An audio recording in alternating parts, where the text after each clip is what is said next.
Welcome to Minutes with Lynnis, brought to you by Wellness Woman 40 and Beyond. Embark on this journey with me, Lynnis Minutes, your certified holistic living and wellness expert for women over 40, as we explore tips for an ever-growing mind, body, and spirit in just a few minutes. Hey everyone, it's Lynnis, and welcome to Lynnis Minutes, and it's Motivational Monday, and I am so motivated because I have so many exciting things rolling out for 2020. What are you motivated about? What's going on in your life that's exciting? Today is Motivational Monday, so make sure you're posting in the group. I'd love to see your motivational posts, your affirmations, your hopes and dreams that motivate you, things maybe you could post that could motivate others or inspire others. I have found that when people come to our group, one of the things that they talk about all the time in terms of why they join the group, almost always they talk about the need to be inspired.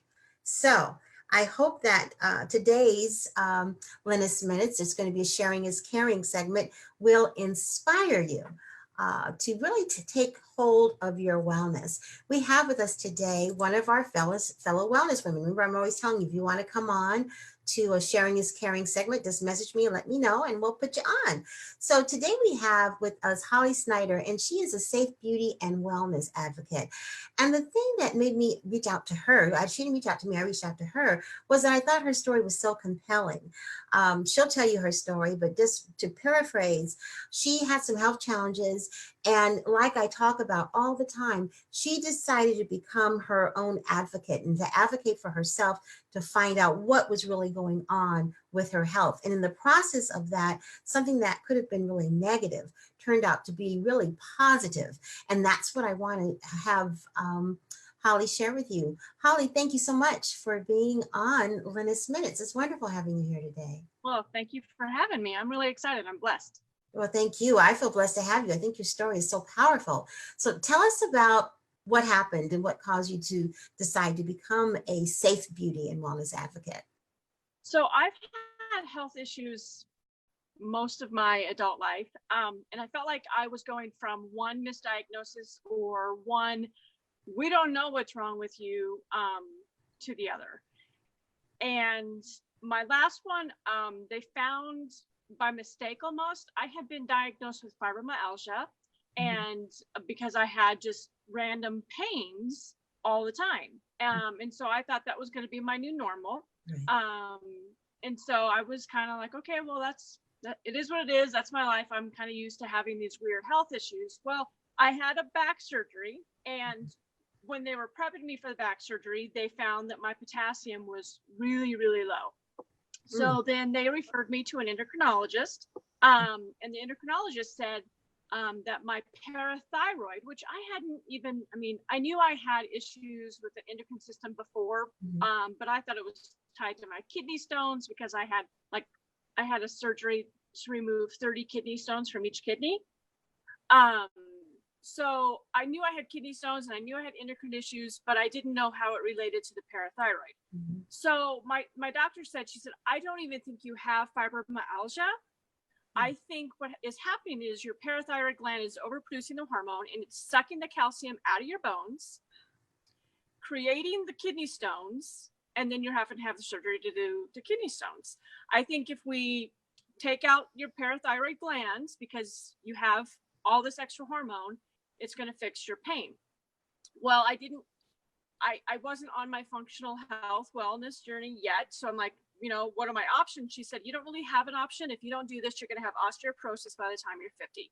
And I was 42 at the time. Oh, yeah. So they removed 3.5 of my parathyroid glands. So I only have a half of one left.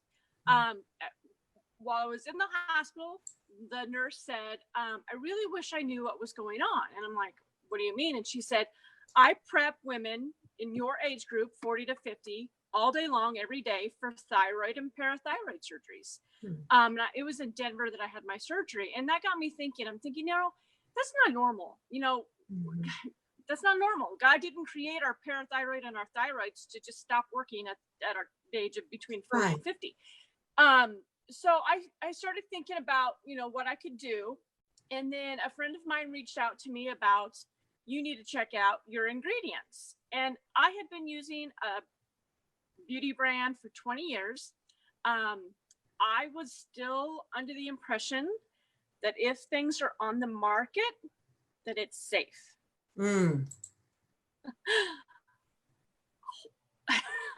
I was so naive, but I really truly believed that they wouldn't sell anything that was harmful. But isn't that so common though? That's so common. We just automatically trust what's in that bottle or that can or in that package because it's the USA after all, right? We've got all these regulations, right? No. So I'm an accountant and a human resource person by trade. And so I started flipping over all of my ingredients and I built a spreadsheet. And I'm like, all right, these are the ingredients. And the thing that I first noticed is a lot of the packaging didn't even have the ingredients on it. And so I went to the website and even the website didn't have the ingredients. And I was an advocate for the company. And so I'm like, I had to log in as an advocate to get the ingredients listed. And I thought, that is not right. There's something shady there. So I started doing more research, and so many of the ingredients I was using were endocrine disruptors, which is my thyroid and parathyroid. So I started talking to my husband about it, and he's like, that is insane. That is your makeup? That's your skincare? I'm like, yeah. And he says, throw it out. And my daughter was 12 at the time, and he goes, she is not wearing that. And I'm like, I think you're right. And so I found a company that had a mission for education, not so much sales, but education. And I partnered with them. So that's where I'm at. And since then, I've had 2 more back surgeries, and I've lost my permanent job because of my back surgeries. Wow. And but God has given me this passion and a purpose. And without this, I would have really been in a dark place during all of this surgeries and all that stuff. So, well, I have so many questions because this is such an important topic because we really do place our trust and faith in everything that we read on the labels. And without even thinking about, in some cases, some things aren't even labeled.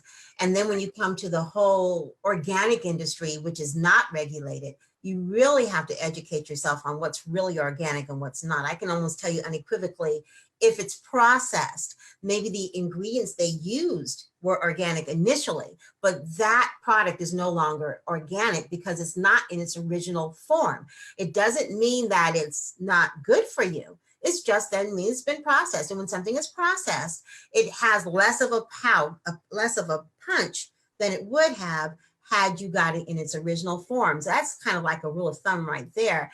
Don't automatically think because you're buying something organic that it's, the best thing for you. If it's processed in a bag or in a box or a package, which a lot of things are, you're probably getting something, but it's not the same thing as the original punch that you would get if you were actually eating that fruit or that vegetable or that grain in its original raw form. That's the first thing. But aside from that, what kind of ingredients should we be looking for in terms of avoiding them? What kinds of ingredients should we actually start avoiding? Well, I think the first ones that I would recommend, and it's the most obvious, is fragrance. Okay, so if you turn over your bottle of whatever you're using and it says fragrance, natural fragrance, or synthetic fragrance, unfortunately in the United States, that's code for, they can put up to 3,000 different ingredients in there and they don't have to tell you what it is. Wow. So they're trying to pass a federal law right now that makes it so that companies have to give the consumer all of the ingredients in their fragrance. I don't know if it'll pass. I highly doubt it'll pass because there's way too much money in. Yeah, their lobbies are powerful. Yeah. Yes. But that's great education, though. That's a great education. What about if we didn't spray it on our skin for direct contact? What if we sprayed it on our clothes? So perfume is one thing that, I've stopped using perfume just because but my husband still uses it. And honestly, I love his cologne. And so I'm like, you know what? just don't spray it on your shirt or your body or whatever. Right. So it's like, 80%, you try to do it 80-20, but your hand stuff, your face, your shampoo, your deodorant, your toothpaste, none of that kind of stuff needs to have synthetic fragrance in it. It should list exactly where it's getting its fragrance from. So like essential oils, and it should say, where they're, the essential oils are coming from. Parabens are another one. Parabens are a preservative, but they're endocrine disruptors. That's something, and there's a whole slew of parabens. And so that's one we need to watch for. Yeah. In fact, not to interrupt you, but real quickly, my daughter is developing a line of natural hair care products. And yesterday, we did the photo shoot for it.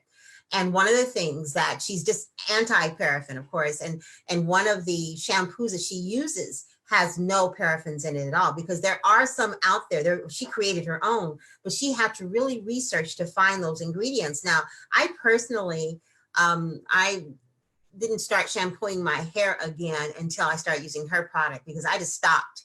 And what I would do is wash it and then maybe, rub my scalp to keep that clean. But I would not use all the different shampoos and things like that. I would find other ways, natural ways to keep my hair clean. Now, my hair is a little different than European hair because it's curly and kinky. So oil doesn't bother us. It doesn't make a hair more dirty. It keeps it from getting dry and everything else. So I would use sometimes, coconut oil or something like that to clean my scalp or whatever, but definitely would not use any of the soaps. And how I came to that was when I moved to Dallas. The water there was really hard and my skin was dry, my hair was dry, and then I was using shampoo that dried it out even more, and my cleanser on my face that dried off anymore. And that's when I stopped using all cleansers, all shampoos, any of that stuff, and came up with my own ingredients. So I know that what you're saying is absolutely true. What other ingredients should we be looking for in our day-to-day stuff that we use? Something that's common is, there's formaldehyde in a lot of the products, which I know, and it doesn't say formaldehyde on it. There's other names for it. And then very common, you're going to see things that say PEG. Okay. So PEG and then a number behind it. So that is an ingredient that is created through a chemical process. And then the chemical process then leaves behind this is a weird word, but it's 1,4 dioxide, and that's a carcinogenic. Okay, so that's a cancer-causing chemical that is created when they mix two other chemicals together to try and make them less abrasive on the skin or in the hair or whatever. So they're mixing chemicals together to try and make them less abrasive so that people can use them, not thinking about what they're creating in the end. They're creating a more toxic chemical and leaving it in the product. Wow, that's interesting, because some of these things are commonsensical, but because we're so used to just counting on everything being right there, we don't think about it a lot. Here's one that I think people would be surprised about, and that's petroleum jelly. I have a post coming on that next week, maybe this week. Petroleum jelly is not good. No, in fact, come on, petroleum jelly. It's telling you right then and there, something that's coming from gas. Jelly, most kinds of jellies have some kind of process in order to get it to the gel form, because most things aren't gel form right away. So that right there is telling you, what's in that? But I would say, ladies, in general, putting petroleum jelly in exchange for a lip gloss probably is not the way to go. Nope. And the other thing that's, to me, is mind-boggling that's still out there is baby powder, talc. Yeah. I knew. Lungs. Oops, we're frozen. I don't know what happened there. Okay, we're catching up. Okay, we're good. I knew it was bad when my oldest was a baby, and it's still on the market, and it's still causing issues, and they're still having lawsuits. And it's not only in the baby powder. People are using it in makeup. And so they don't realize that there's talc in all of their makeup. Right, talc, aluminum. Yes, that's right. And when you really look up some of these ingredients, and then you find out what those ingredients mean, you'll be surprised, because you can Google a lot of these ingredients. And I know it takes time, but once you know it, you know it. So when you see it, you know, okay, don't want that. You know, and I know that you can't, like you said, it can't be perfect. I mean, what did you say, 80-20? It's not going to be perfect, but it can minimize some of the difficulties. And for someone like you, because you had mentioned to me when we were talking earlier that you are hypersensitive. Right. So your sensitivities may not be quite the same as other sensitivities. And even if you don't have the sensitivities, it's still a good idea to read those labels and figure out what you can control in terms of what you're putting in your system, especially during midlife. I think it's so important that we minimize whatever we can in terms of our, you know, increasing our health and minimizing things that might cause us problems later on. Do you have a list of products that you do trust and use? I do. It's in my Facebook group. Okay. And so if they join my Facebook group, I have a whole list of things that I've already tried. So like I've tried about 15 different deodorants. Either they do work or they don't work. And so, and then I've have lotions and shampoos and toothpastes. And I finally got a toothpaste my 16-year-old will use.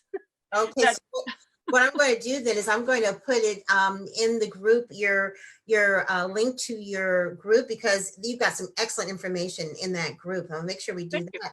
And another thing I wanted to ask you, because you said that I should ask you this because I don't know what it is at all. What is greenwashing and pinkwashing? What is that? You don't know what it is? Okay, so I don't know. I learn something new every day. Okay, so greenwashing is when a company markets themselves as safe or healthy, and so you're going to see it in the stores. They're going to say natural herbal essence is terrible. All right.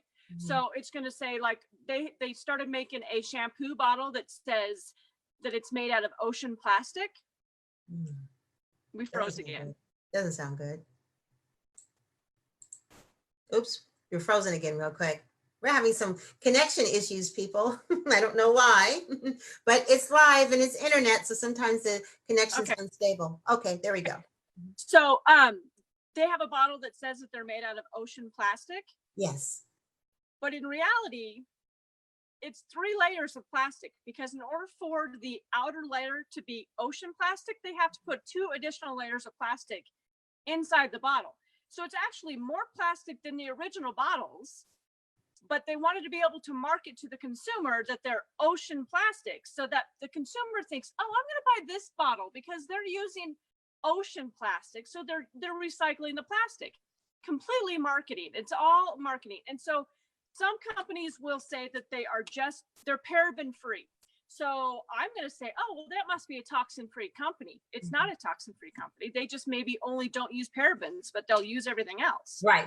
Or pinkwashing is the same way. So pinkwashing is around breast cancer. All right. So companies will put that pink label on everything, and they say that they're all about pink, breast cancer awareness, but their ingredients in their product causes breast cancer.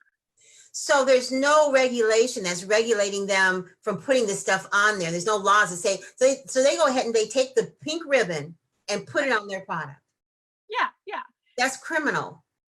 So, but somebody will say, oh, well, they support breast cancer. And what they'll say is they give a certain percent to breast cancer awareness. Well, that's great. Why don't you put that money in, stop using the ingredients that we know cause the breast cancer? Put that into your own R&D when it comes to the products that you produce. Wow, that is amazing. I think you guys need to join her group because there's a lot of great information that we all need, and information is power, and we need to share this information.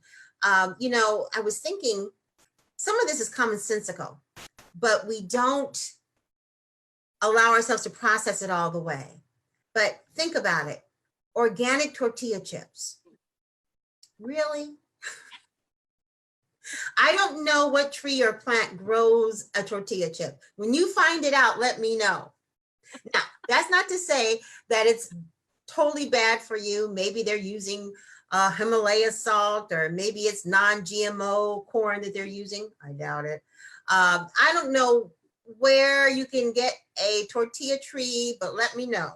But bottom line is it's processed. So it's really not truly organic. All the organic snacks that you see in the stores, if you're going to buy them because you have a taste for something crunchy or whatever, you know, you're treating yourself or something like that. But don't buy them because you think that this is so much more healthier than the Lay's potato chip. It may not have as much gunk as the Lay's potato chip does, but it's not organic either. What were you going to say? That itself is a type of greenwashing. Yes, exactly. Now I have a term for that. I just thought it was a bunch of BS, but now I have a term. It's greenwashing. Yeah, don't get greenwashed. You know, if you're going to buy the product, you know, buy the product with your eyes wide open, not thinking that if you give this to your kids, you're that much more closer to, you know, a great mom because you're eating organic. And you're a great mom anyway, whether you're eating organic or not. But we have to be intelligent. And in all fairness, right, Holly, it's tough to get a fully organic product out there. It's tough because of the demand, because of the cost, and because of being able to, you know, keep it on the shelf or available, and, you know, for a long period of time where the people don't lose their shirts. So the reality is that part of the reason why it's not that they can't do it, it's just they haven't been able to figure out how to do it where they don't lose their shirts. So we get it. Okay, but let's don't let them take advantage of us, of our consumerism, and our wanting to be aware. So when you see that stuff that's organic, you see that stuff that says, you know, breast cancer awareness or whatever, just do your homework, do yourself a favor, spend a little bit of extra time. Now that we have these smartphones, it doesn't take nothing but a second to say, what is this? Oh my God, that actually is borax. You know? All it takes a second to look at that and figure out. And then after a while, you become a walking encyclopedia of this stuff. And some friends will love you and others will hate you. But family's the same way. Yeah, I totally get on my husband's nerves. He's like, Lynnis, can we just like walk into the store and get what we need to get without me getting a full lecture on why we're getting it or why we should? Can we just go and get it?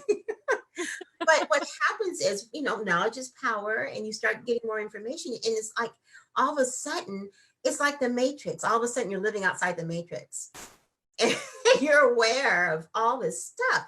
And this is not to make you paranoid; it's to make you informed. And thank you, Holly, so much for informing us. And give us the name of your group again. Living Canary Clean. I love it. Explain to why you named it Living Canary Clean. So the canaries, they used to take canaries into the coal mine. Yes. And if the canaries were singing, then they knew that the coal mines were safe. But as soon as the canaries stopped singing, or if the canary died, that's how they knew that the toxins were too high and they needed to bring the workers out of the coal mine. Oh my gosh. I love that. I love the story, but boy, we sure do come up with some weird things. And I just kept thinking about those poor birds. I know. So did I. But when my friend goes, oh, you're a canary, I'm like, what? I had never heard that story, but when she told it, you know, I'm like, you know, that makes sense. So that's why I named the group that. Very creative name. I love the name, and I love the message and what you're doing, Holly. And thank you for being on Lynnis Minutes and our Sharing is Caring segment. I really appreciate the work that you're doing. Thank you so much. You too. Have a blessed day. You too. And thank you to all of you. Remember, it's Motivational Monday, so go ahead and put that information in there that we can all get motivated, inspired. I can use a little bit of inspiration, ladies, because I have so much going on within a short period of time, as do all of us. I wanted to share with you again that the spa day in the Bay Area is on the 26th. And go to my website at wellnesswoman40.com or praiseworks.biz. Leads to the same place, and you'll see in the center a graphic in the center of the first page that says Spa Day, and click on there to get the information. We're filling up. I can take maybe about 6 more women, and there's a great price if 2 of you come together. 2 for the price of 1, almost. So check it out. I think you're going to really have a great time. Ladies are already excited about coming because we had such a great time last time. So I hope I get a chance to meet you personally in the Bay Area, in Oakland, in a beautiful penthouse supplied by one of my closest friends. And we're just going to have a wonderful time renewing, restoring, and re-energizing our mind, body, spirit connection, raising our vibrations, and going back home ready to deal with the rest of the year. It can help you that much. So hope I get a chance to see you. Thanks so much for listening, guys. And I'll see you again real soon on the next Lynnis Minutes this coming Wednesday. Bye-bye. Bye. Bye. Thank you. Thank you. Thanks so much for tuning in. If you have something to share, please comment below.